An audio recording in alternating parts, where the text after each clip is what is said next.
all across America and around the world. This is Veterans Radio. This is Veterans Radio. And now, your host for today's program, Dale Throneberry. Welcome to Veterans Radio. My name is Dale Throneberry, a CW2 helicopter pilot in Vietnam, 1969. And I want to welcome you to our program. I'm really excited to have everybody here. We're going to be talking about animals today, all of your favorite topics out there. And my guest is going to be Robin Hutton. And Robin has written a couple of books about animals. And before I get to Robin and talk about her books, we're going to thank our sponsors, which of course we have to do, because without them we could never be here and tell these stories for the last 19 years. Well, first of all, I want to mention Legal Help for Veterans. Legal Help for Veterans specializes in veterans' disability claims. Give Legal Help a call at 800-693-4800. The National Veterans Business Development Council, better known as NVBDC. They are the nation's leading third-party authority for certification of veteran-owned businesses. If you want to do business with the federal government and many corporations, you need to be a certified veteran-owned business. So for more information, go to their website. That's nvbdc.org. The Charles S. Kettles VA Medical Center here in Ann Arbor, Michigan. For more information, you can go to their website. That's va.gov/Ann Arbor Healthcare. We want to really thank the VA. We know we have a very excellent VA health hospital here locally, and we're really happy to help promote them. So as I mentioned, for more information about them, you can go to their website, va.gov/Ann Arbor Healthcare. To learn more about these organizations and their services, as well as how you can support Veterans Radio, please just go to our website. That's veteransradio.net/our sponsors.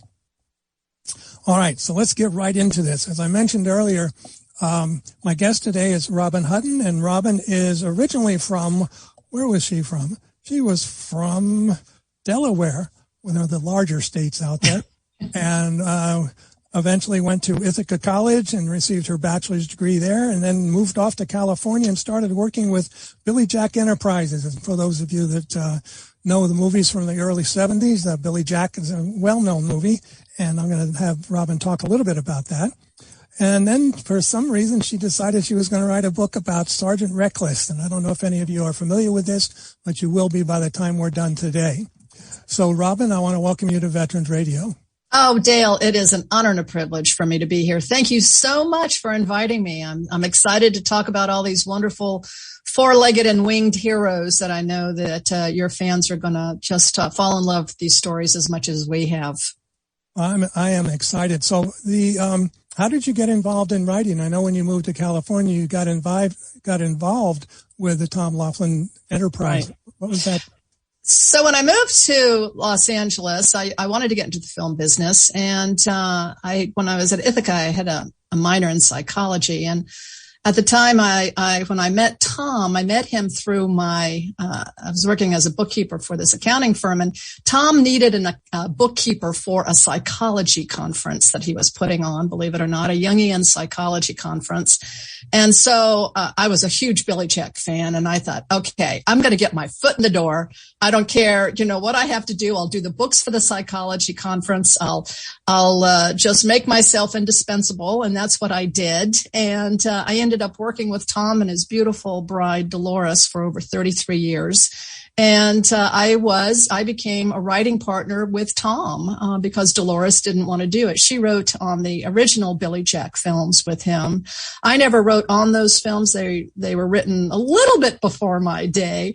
But I started working on him, and I wrote with him on other screenplays that he wrote, and of course his books that he wrote on screenwriting, and also a psychology of cancer book that he wrote back in the late 1999, early 2000, which was phenomenal. And so it's just been an amazing experience for me, because he was he had the world view, and I learned so much from this man and Dolores that it was just an amazing, amazing experience for me. Well, how did you make the transition then to writing about Sgt Reckless, and how did you hear about Reckless? Well, it was really funny because I was working on, I had written a novel in the 1990s, and I was working on another novel on horse racing. Now, mind you, I never owned a horse, right? But I loved horses, and I knew all the horse books from growing up, Misty and Chickadee and Black Beauty and Smokey the Cow Horse. And so I was doing research. I needed to find out what the tack is really called and how do you muck out a stall and what kind of illnesses do horses get. I had none of this information, but I'm a stickler for getting the facts and doing research. And so I had collected a whole bunch of books on horses, and I went to my bookshelf and I pulled off a book called Chicken Soup for the Horse Lover's Soul, because it was a collection of short stories written by horse owners or people that had been around horses. And I thought, okay, I'm going to be able to get the lingo here. I'm going to be able to understand things. I'm going to be able to really learn about horses on the inside from people that own horses. And in there was a short story written by Boots Reynolds called Sgt Reckless, the Mighty Marine. And it's about Reckless giving birth to her first colt, Fearless, at Camp Pendleton. And it was funny. It was cute. Boots just did an amazing job on it. And in there were 3 paragraphs of Reckless's heroics in Korea. And I'm like, who is this horse and why have I never heard about her? Because it was the greatest horse story I had ever read. And I Googled her name, but this is back in 2006. I Googled her name and only 4 things came up on the internet. She had vanished from the pages of history. There was nothing about her except for 2 articles. One was written in Stars and Stripes magazine in 1992, and another article in San Diego was written to her a couple of years later. And then in 1997, Life magazine called her one of our all-time greatest heroes, and there was a write-up on her in that. But she had totally disappeared, and that didn't even come up on the search. So I thought this was a travesty. And so I made it my mission that she would never be lost or forgotten again. And so it took me really 6 years to research and write the book because I had to track down the men that served with her. And if they had passed, I tracked down their children and got their stories and their dad's pictures that they took over in Korea. And so it was just this wonderful labor of love trying to get her story out there. So it's really, really something. And now I'm proud to say there are millions of things that come up when you Google Sgt Reckless. Just try it. There's over 1 million coming up, so I'm very, very proud of that. Well, I can certainly understand that. Yeah. So tell me about Reckless. How did her life begin? Okay. So she was a Korean bred horse. We think she was a Jeju pony mixed with a thoroughbred. And over in Korea, they call that a Halla horse. She was owned by a young man named Kim Huk-moon, who before the war broke out, he was a jockey. And he had bred Reckless to be a racehorse. But war broke out and racing was suspended. And so Reckless couldn't race. She was 2 years old when the war broke out. So instead, what happened was she became pretty much a pack horse carrying rice from the fields to the docks and, just doing what she had to do. And Kim Huk-moon absolutely loved this horse. And his sister sadly stepped on a landmine and when she was working the rice fields and she lost her leg.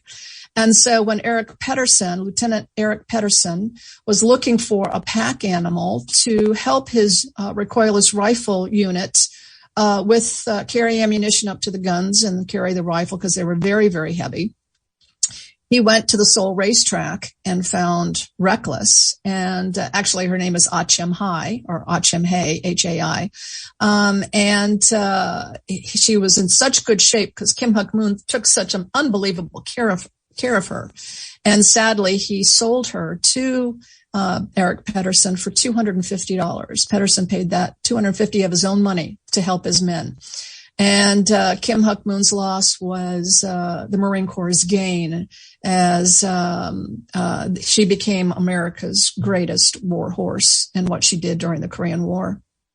Well, can you just describe some of the things that she did? We don't want to give away the whole story, obviously. Yeah, no, absolutely. When they brought her back to camp, it was really interesting because, she didn't know English. She had no idea what is being said to her. And And so they brought her back to camp. They named her Reckless after the recoilless rifle that she carried ammunition for, because it's a combination. The recoilless rifle was called a reckless rifle. And it was also the attitude you had to be associated with the weapon, because it had such a big backblast that you could only fire from 3 or 4 or 5 places max before you had to pick up the gun and move to another gun site. And so it was really a deadly weapon in that regard, because it showed the enemy where you were firing from. So they called her Reckless, and they had to teach her how to get in and out of a trailer. They had to teach her just everything. And they absolutely loved this horse. She would eat in their mess tent with them. She loved bacon and eggs and would chase it down with a cup of coffee. She would sleep in their tents at night. Joe Latham, who became her handler, got so good with his communication with her that in the heat of battle, he could just be across the way from her and give her hand signals. And she knew what he was needing from her. But he taught her to climb under communication wire and barbed wire. And it was just amazing what they had to teach her. And but it's a real love story, because she was really the only female in camp, and they knew how important she was to the unit. And so they protected her at all costs. They even threw their flak jackets over her when in the heat of battle, because they didn't want anything to happen to her. And it was really amazing how they were able to train her to do what she did. And each round of ammunition for the recoilless rifle weighed 24 pounds. And so a man could carry maybe 2 or 3, depending on how large the man was, up the hills. But Reckless could carry, the pictures show her with 4, but she would average 6 and sometimes 8 rounds on her back. We're not sure exactly how the rounds were tethered onto her saddle. Sometimes they stuck them into her the Utah bag that she carried, which was a dangerous way to carry those rounds of ammunition, because they were live. And if a shrapnel fell into the bag, then, it could explode and she would be gone. So, but there are pictures in my book. I'm happy to say there's about 125, 130 pictures in my book of Reckless and her men. And some of the shots are on the battlefield or in camp. And, but it was really, really something. I just found the whole story really interesting, because from the standpoint of, this sounds like a big dog to me. The part of the story we're talking here with Robin Hutton and her book, the book we're talking about, this part of the program is Sgt Reckless, America's War Horse. Yeah. And she's this horse wasn't that big. I think in the book 13 hands high, yeah. Yeah, just over 13, yeah. I don't know what that means, but it's a short horse. She would have come up probably to your chest. Her back would have come up probably to your chest. Okay. She was very, very short. Right. But this horse, as you mentioned earlier, would just go into the mess hall and kind of help herself, and people would help herself or feed her. They taught her how to get into the bunkers. They taught her, and she would sleep most of the time. It sounded like in the book that she would sleep in a tent with the Marines. Yeah. You love that about her, Yeah. I did hear that she snored, and I also heard that she loved to drink beer.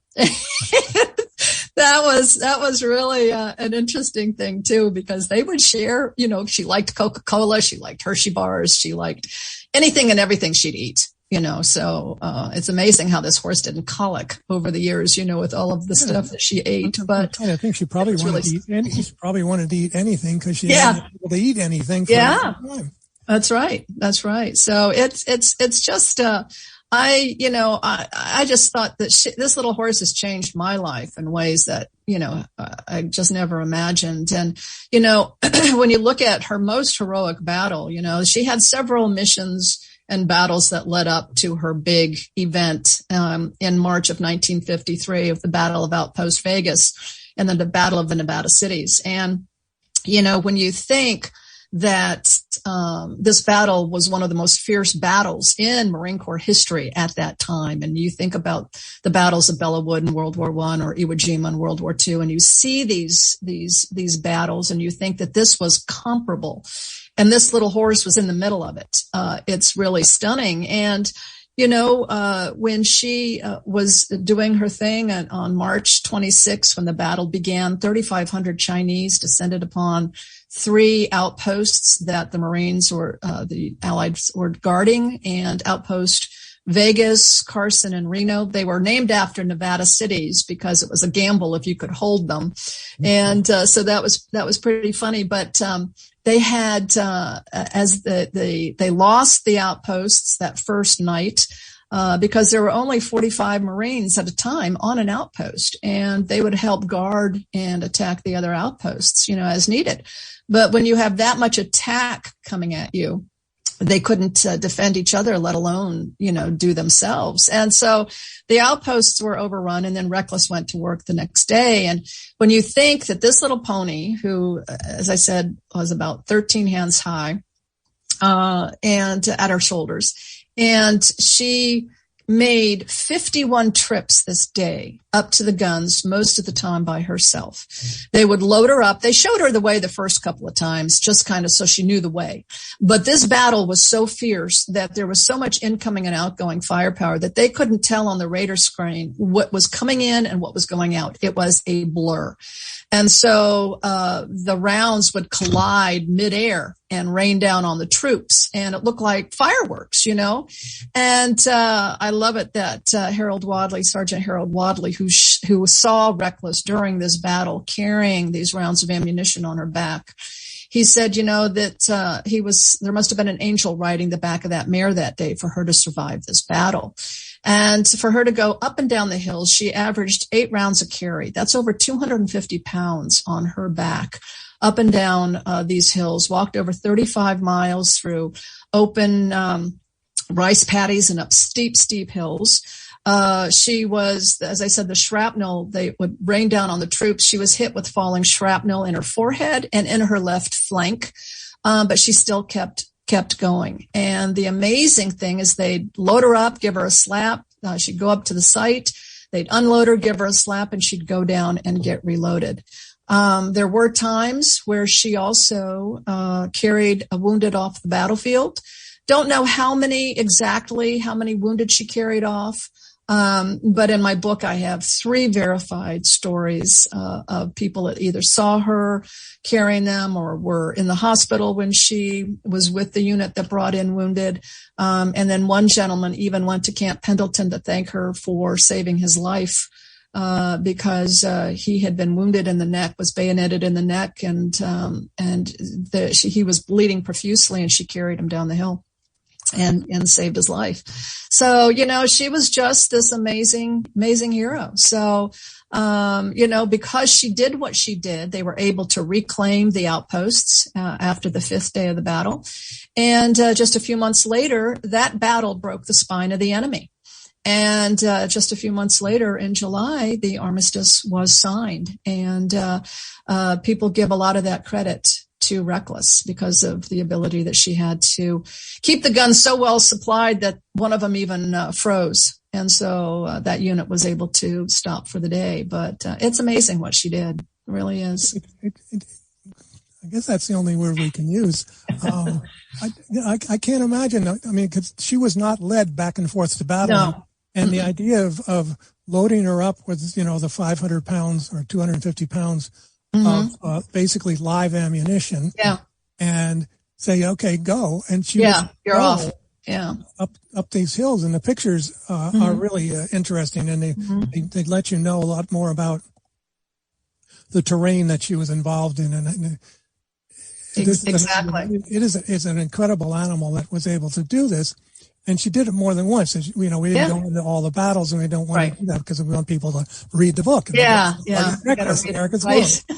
And the idea being, though, is that as a result of this, of her bravery and courage under fire, this is the other thing. I can't imagine being as I was not in the infantry, so I don't understand that whole mindset. But the idea of going back into battle. Right. Constantly going back and coming back again. Yeah. But you mentioned that she was wounded. Mm-hmm. So they just kind of probably stitched her up and set her out again. Yeah. So when Joe Latham saw that she had been wounded in the forehead and the back, he took off her back saddle and just, they weren't so bad that they needed stitches or anything like that, but she was bleeding. And so he did clean her up, gave her a break. And then, she got back to work. And, when you think about, the men used her sometimes as a shield as they went up to the front lines. She was not on the front lines because the distance that the gun fired was a little bit off the front lines, but she fired into the front lines. But the men going up to the front lines would use her as a shield. They'd throw their flak jackets over her to protect her and protect them as they were going up the hill. And, it's just really amazing when you hear all of that. And, that she just didn't quit. And that's what you love about her. She just didn't quit, because horses usually run from the chaos. Donkeys and mules are a lot more steady. They are a lot more secure in big noises and everything. But Reckless, because she knew the men were going to protect her and take care of her. And also I think she had to be a little deaf too, but the concussion waves, that she would feel during these battles and with all of this incoming and outgoing fire going, it bruised the men. Harold Wadley said after this battle, for 3 days, he fell asleep in a bunker and just kind of sat it out, because he was so knocked out by just the concussion waves that were going on. And so the same would have been for her, but that she loved her men and she would do it. They became her herd and she would follow them anywhere. She definitely did. In fact, she followed them home. Yes. I love that story. Yeah. It's amazing, because, after the armistice was signed and her men were coming home, she was stuck still in Korea.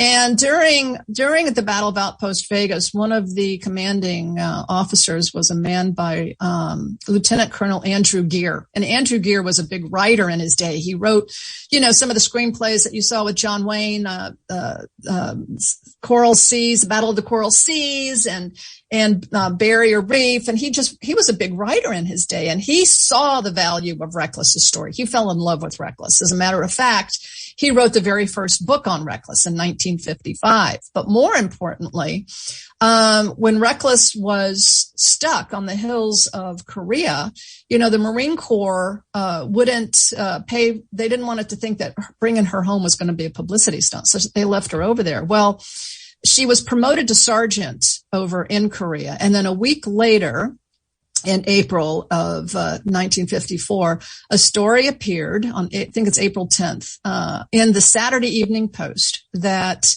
Andrew Gere wrote. And it's a beautiful story. Had a great picture of Joe Latham with her, loaded up with the 4 rounds of ammo. Just her iconic picture if you go to my website.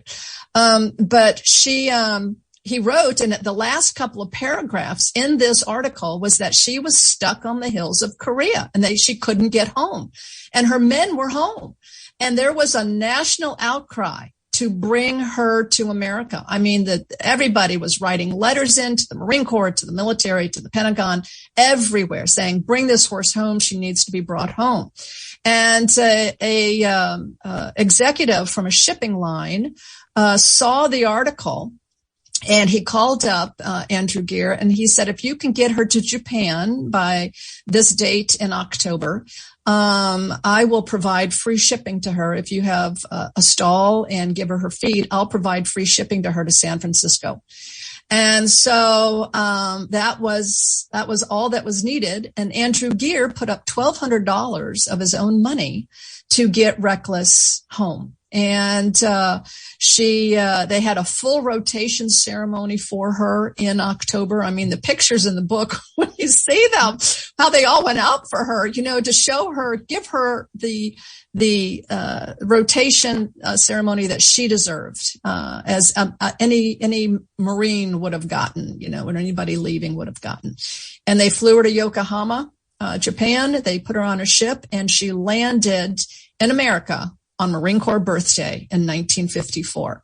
And she was the guest of honor at the birthday ball at the Marines Memorial Club in San Francisco, and she waltzes through the hotel, and goes up to the ceremony. And it's priceless to see the pictures and to read the story of what a character she was in all of this. And when she touched American soil on the docks of San Francisco, there was so much press there for her arrival that it was said that she had more press turnout than then Vice President Richard Nixon had the week before, and you gotta love it. You just gotta love it. So and then she left, the next day or a couple of days later, and she headed down to Camp Pendleton in Oceanside, California, where she lived out her days. And is buried at Camp Pendleton. So it's just a wonderful piece of Marine Corps history, and I'm very proud to be a part of it. And my book now is even on the Commandant of the Marine Corps' reading list for all Marines to read if they as one of their selections. That's great. We are talking with Robin Hutton. The book is Sgt Reckless, America's War Horse, and when she got to Camp Pendleton, and we're going to take a break here in a minute, but when she got to Camp Pendleton, miraculously, she had a number of foals, and their names are just as interesting. I know. It's really cute. They had Fearless, Dauntless, and Chesty. Chesty was named after Chesty Puller. And, Fearless and Dauntless, and I talk about this, and you'll find some fun stories about them. They were great rodeo horses, and they found ways to use Reckless. Reckless was brought out for every parade or any kind of social thing that the Marines could think of. They brought her out and paraded her around because she was such a wonderful draw. And it was really cute to see some of the events and some of the pictures in the book where she is. And what she does, with all of this. They treated her, really so well, and loved showing her off. And, she was promoted twice at Camp Pendleton. She was promoted to staff sergeant twice because the pay grades changed. And the last time she was promoted, she's the only animal to hold an official rank in the military, and she was a staff sergeant. And if she outranked you, you could not lead her in a parade. Really? Oh, and I think we just lost her. We just lost our connection, but that's okay. So we'll get her back. The book is Sgt Reckless, and you've really got to get this book. It's by Robin Hutton. It's a great story. You can just go on Amazon and find it. When she gets back, we're going to take a break, and hopefully she'll get back. We're going to talk about the monument that she was inspired to have built for Sgt Reckless, and then we're going to talk about her other books, The War Animals, many more war animals. So we're going to take a real quick break, and we will be back right after this. You're listening to Veterans Radio. The Medal of Honor is the highest award for valor in combat given a member of the Armed Forces of the United States. There have been over 3,400 recipients of the nation's highest award. This is one of them. Hospital Corpsman John Kilmer died shielding his wounded comrade with his own body.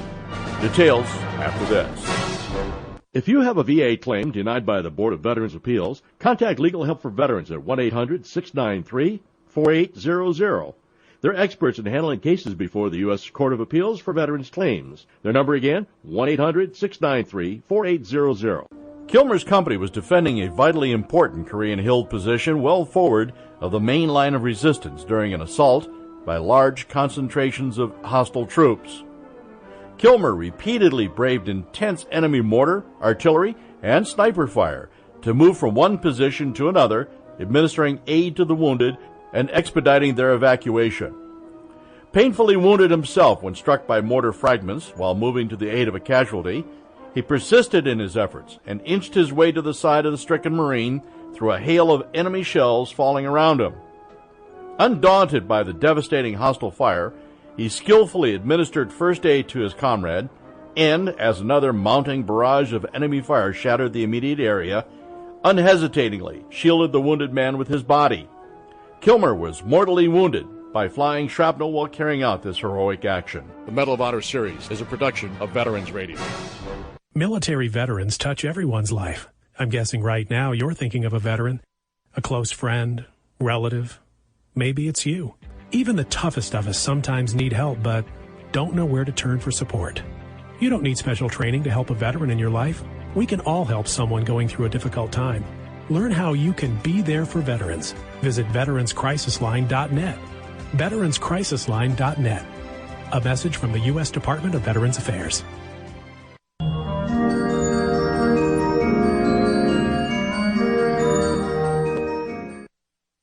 And we're back here on Veterans Radio, and ain't technology grand? So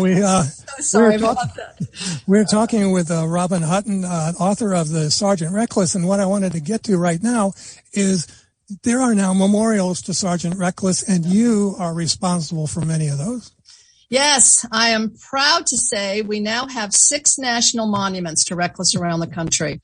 As I told you before, I made it my mission that she would never be forgotten again. I started a nonprofit back in 2009, and we raised money, and our first one was at the National Museum of the Marine Corps in Quantico, Virginia. And the Commandant of the Marine Corps, James Amos, was there to give the command to unveil the statue, and it's absolutely stunning. You would just have to see how beautiful. Jocelyn Russell was the artist. And we did that one, and then we have one at Camp Pendleton that was dedicated in 2018, and then Kentucky at the Kentucky Horse Park. She stands as a monument in Illinois at Barrington Hills, Illinois, and on a farm that works with veterans with PTSD and horses. And so she's the image of that. And she's at the National Cowgirl Museum and Hall of Fame in Fort Worth, Texas. She's a cowgirl. She's got that attitude, boy. And then our last one is at the World Equestrian Center in Ocala, Florida. And if you Google World Equestrian Center, her image is the iconic image of the whole center, and it's absolutely stunning. So we are very, very proud of these 6 monuments, and they're kind of spread out enough that people in the different areas can go see them. And we hopefully will get her to South Korea one of these days. So that's what we're working for. That would be a fitting place for one. That's for sure. So I'm going to do a quick segue here from Sgt Reckless over to the other animals that somehow you have become involved with now. Yes. And this is her latest book, and it's not, didn't come out last week. It's been out for a little while, but it's War Animals, the Unsung Heroes of World War II. Yes. And in this one, we're going to talk about, not only are we going to talk about couple of horses and donkeys and mules, but we've got dogs, we have pigeons, and even a cat. You gotta love the cat. I know. Gotta love the cat. That's that was my favorite one of all of them. So how did you make that segue from Reckless into other war animals? Well, as I said, I was looking for anything and everything I could do to promote Reckless. And in 2016, I discovered this medal that Great Britain had been giving out to animals since 1943. It's called the Dickon Medal. And Maria Dickon started this. She had a veterinary service that gave free veterinary care. And this is a wonderful program that the British have. The People's Dispensary for Sick Animals. And this has been around for over 100 years. And this medal has been given out during World War II. It was given to 32 pigeons, 18 dogs, 3 horses, and the cat during World War II, and that's when it started. Well, I applied for Reckless to get the Dickon Medal, and in doing so, I reached out to my publisher and I said, "Hey, check out this. I need a press release. I'm going to England. I'm getting this prestigious award for Reckless. I need a press write-up." So he looked and he says, "Man, there are a lot of great stories in here." And I said, "I know." And he says, "Why don't you write a book on them?" And I said, "I'd do it in a heartbeat." So with the Dickon Medal, because it's British, there were mostly British animals that received it. So I had to give my book an American angle, which was, quite easy to do because there were so many great animals that served during World War II. And so after I came home from England, getting Reckless's medal, I started in on the research on this book, and I actually went over to England to the PDSA, and they opened up their archives to me, and every article and picture and everything that they had in their files they gave to me, which was amazing. And it's just been this wonderful group of animals that I'm very, very proud. And I get amazed, as I was preparing for this interview, this program, I was just kind of reading through the animals because I wrote it within a year. And so it was pretty fast. And so I'm like, I want to catch up on these. And man, you start reading into their stories, the pigeons, the dogs, and what they did is truly stunning. And for me, what I found interesting is the Britons had a war dog program in World War I. And then they closed it down, and then they restarted it up again in World War II. Well, we never had a war dog program. And when World War II broke out, when Pearl Harbor was attacked, a poodle breeder named Arlene Erlanger got together with her Westminster Dog Show friends and her American Kennel Club friends and says, we got to get the dogs into this. And they started Dogs for Defense.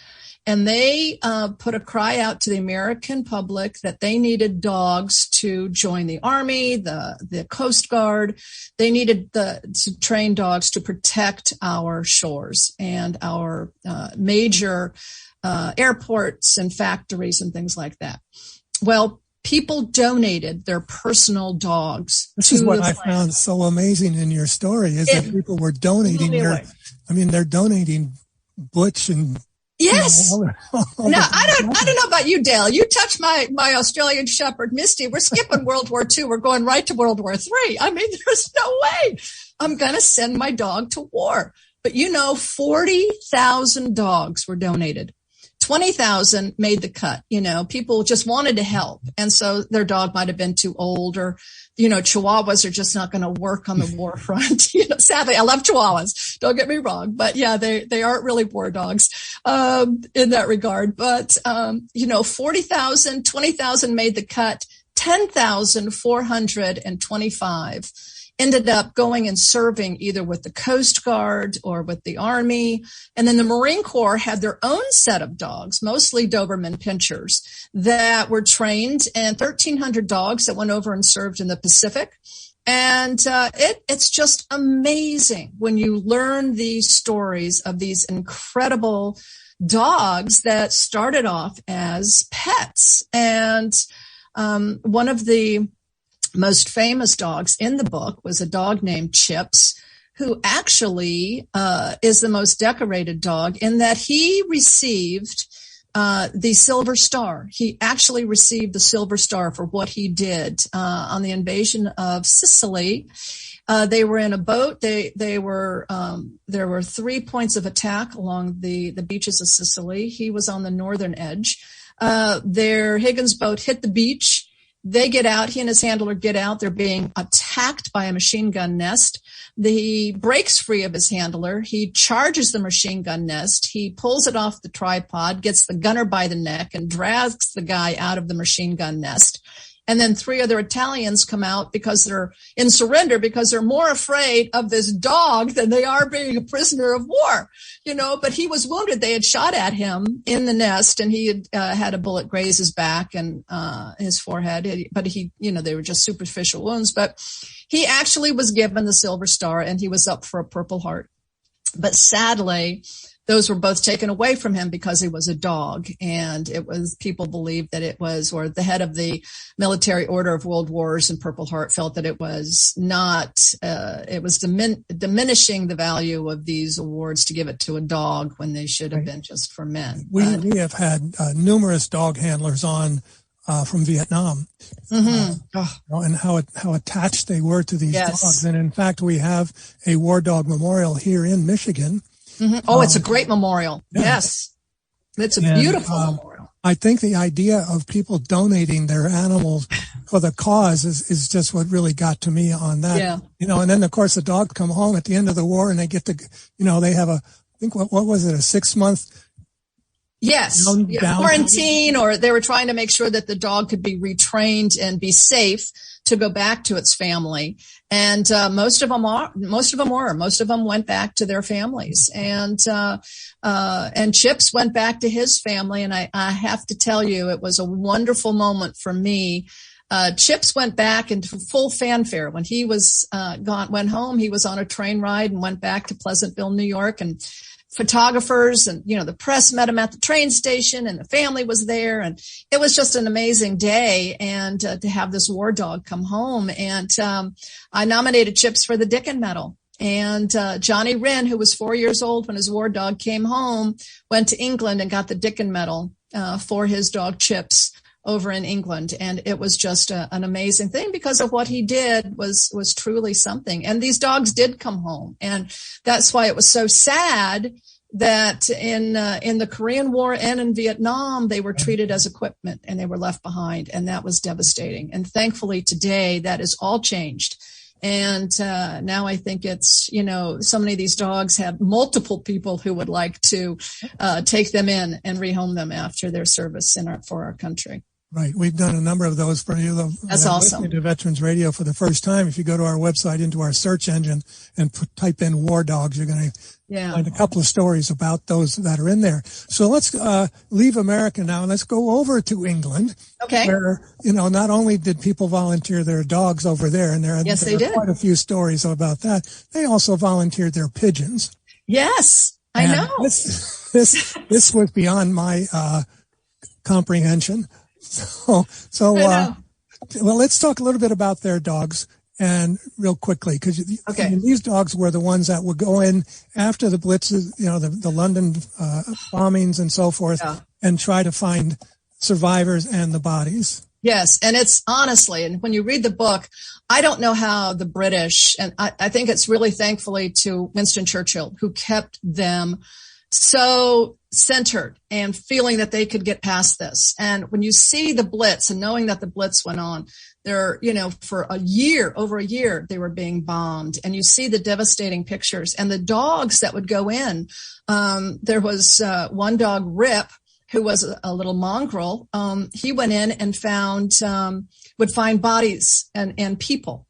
He was on over 100 rescues during all this in London, trying to find people, and he'd find bodies and he'd also find live people. Beauty, which was this beautiful little dog, and actually I think she was the first dog that received the Dickin Medal. She went in and she rescued 63 animals that were trapped in the just the barrage and all the rubble. And how she did that was just truly amazing. And there was another dog, Peter, who also went in and rescued both. He rescued animals, and he was a collie. And there's a picture of him in the book that I love, because it's with the King and Queen, and also Princess Elizabeth is there being honored with Peter. But the funny story about Peter is he was one that would rescue mostly people and live people, and they were digging in some rubble, and they hear somebody shouting and swearing, and they can hear him in the rubble, and so Peter's digging ferociously, and the men are over there, and everybody's trying to get rid of this, and they pull back some piece of rubble, and it's an irate parrot in a cage yelling at them, swearing at them, and Peter rescued the parrot. But you think about what these dogs have done, in the just saving people. I think it was the dog Irma in there, where she just wouldn't give up when a hotel was bombed. And she knew that there was something else there. And finally, they look up, and it's like on the 5th story that was bombed away, there was a woman trapped up there, still alive. And she was the only one up there. And so she saved her life, and it's just phenomenal to see how they pitched in and the people pitched in during the Blitz. And I swear I just don't know how they survived it. I really I don't either. We're talking here with Robin Hutton, and this book we're talking about right now is called War Animals. And some of these dogs, and they weren't big dogs. No. Some of them were little dogs that not only would go in, dig the... could get down into the rubble. Yeah. One is called a digging dog. But they also were involved in the Normandy invasion, where they would parachute in with the soldiers, in a little bag, and would, end up in France. Yes. And, it was really amazing that Dale, that there was one dog in the book named Bing, and Bing was one of these parachuting dogs and owned by a family, Betty Finch. And, she donated Bing to the cause, and she actually got Bing back after. But what happened was in the invasion of Normandy, when they were jumping out in these parachutes and jumping and landing, Bing got stuck up in a tree. And he was up there for like 2 hours before his handler could find him and then get him down. But once he got down, he went on and did business as usual. He was a scout dog. He was also just a guard dog at night, and he went on to do some wonderful things for his unit. They will say openly that with these dogs there's no way really, and the pigeons too, there's no way to account for the number of lives that these animals have saved, because they were like force multipliers, as they say today about the dogs, that they add so much to the ability to fight. And it's just amazing. But Bing was really something special. There was another paratrooper dog named Rob that also made a lot of jumps and into it, and they would just float right down and be part of it. And they didn't even jump with their handlers. They jumped by themselves with the parachutes on them. And so it was really, really, really something to read about and to understand. I think just to write about it is so exciting. And it was so fun. There are so many other stories that we haven't even gotten to in this book. But I do want to touch on the pigeons real quickly, because I don't know. I mean, I've known about homing pigeons and I've heard rumors and stories and so forth, but never to the extent of what you covered in your book. Oh, thank you. I'm very proud of them, and you see when you learn in the book, you'll see pictures in the book. These birds were either dropped with a parachuter, carried in, or they were thrown out in cages and parachuted down. They were used as spies. They would be dropped behind the French line of resistance and dropped in cages, and they'd have like a form you could fill out if you found the bird, and you'd fill out this little questionnaire, attach it to its capsule, release it, and the bird would go back with information on what was happening behind enemy lines. I mean, that is just insane. And when there were birds that received the Dickon Medal, that there was Gustave, who flew the first message back from the landing of Normandy to report back on how things were going, which was amazing. His little wife, too, was also flew messages back and forth. It's amazing, these birds, they were very nest-centered, and they mated for life. Patty was an Irish pigeon, the only Irish pigeon to receive the Dickon Medal back in the day.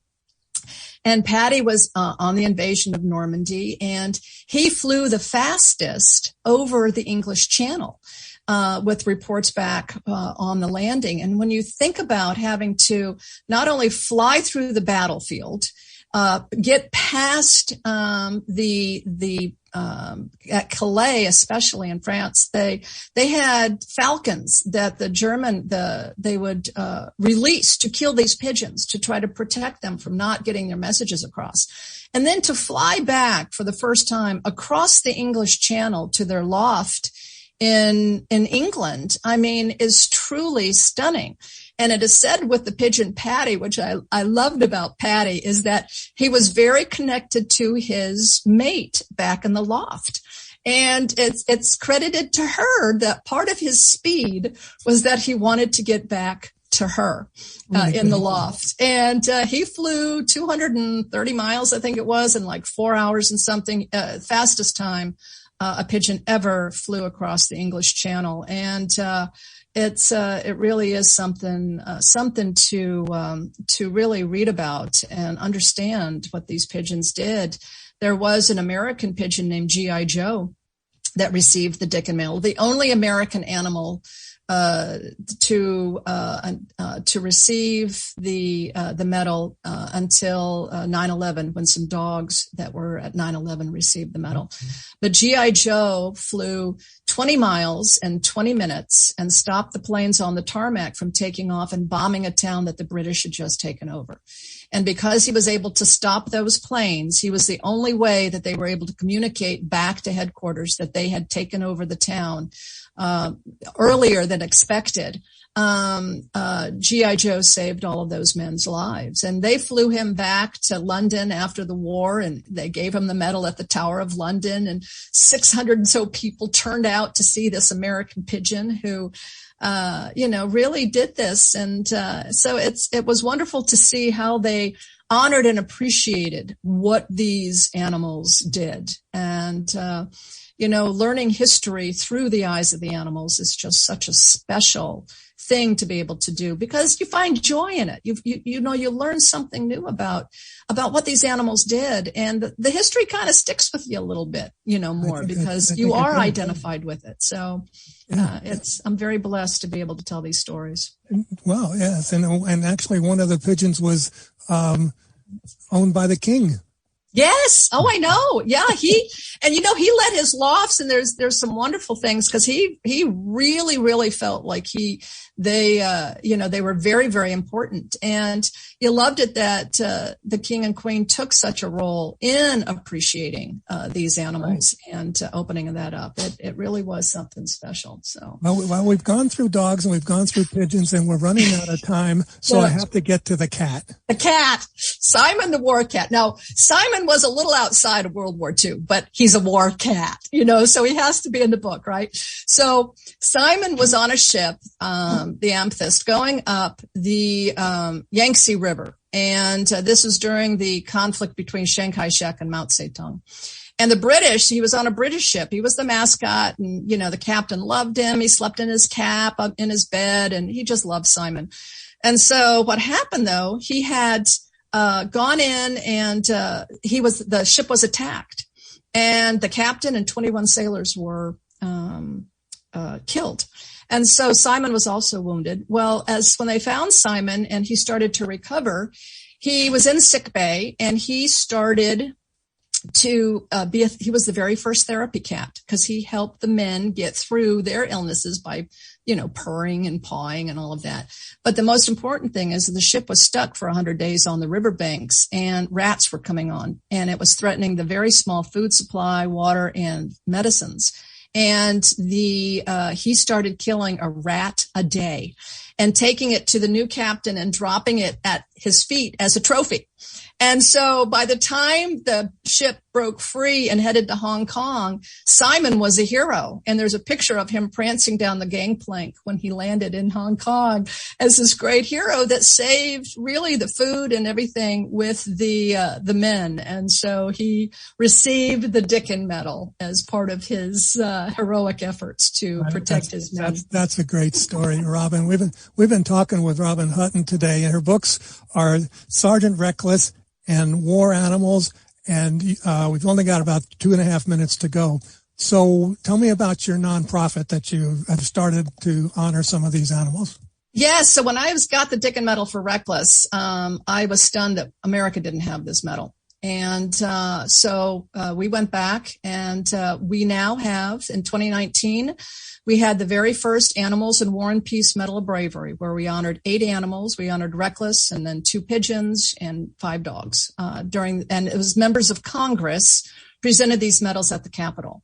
We are now working to get this to become a congressionally mandated award, which is amazing. And our next ceremony is in March 9th at the Capitol. We'll be honoring 6 dogs, and with 3 with the Medal of Bravery and 3 with the Distinguished Service Medal. So please go to my website at animalsandwaranpeace.org, or you can also go to waranimals.com, and you can see what we're doing and join us. We'd love to have your support with this, raising the money to honor these animals the way they should be honored. And we want to also do a museum eventually to tell, as I said, tell history through the eyes of the animals and have their stories live on for generations to come. So it's very exciting, and I'm just very blessed. It is, and thank you very much for doing all of this. Thank you. I think it's a great opportunity for people to find out more about what these animals have done. Yeah. Probably what animals are going to be doing in the future, and to have a museum where they can actually go and see these stories, I think is great. Yeah, so, I'm excited about it. Very, very excited about it. I know. I am too. I'm anxious to see these things. So again, this has been Robin Hutton today. The books have been Sgt Reckless, from a racehorse actually in Korea originally. It carried ammunition, and War Animals, and every species pretty much that you can imagine is in that book, and it's a really good read. I think it probably goes along with that, Chicken Soup for the Soul about animals. That started the whole thing. Thank you. Yeah. So, Robin, indeed. Thank you very much. Thank you, Dale, for having me. It's a pleasure and a privilege to be here. Okay, we will talk to you again, I'm sure, in the future. Great. Anytime. I'm here. All righty. Thank you. So God bless. Take care. God bless you. Thank you. Coming up to the end of the program, we want to make sure that we thank everybody, and I got to go. We got 10 seconds. So until next week, come on back to Veterans Radio, and until then, you are dismissed. With Lucky Land Slots, you can get lucky just about anywhere. Dearly beloved, we are gathered here today to... Has anyone seen the bride and groom? Sorry, we're here. We were getting lucky in the limo and we lost track of time.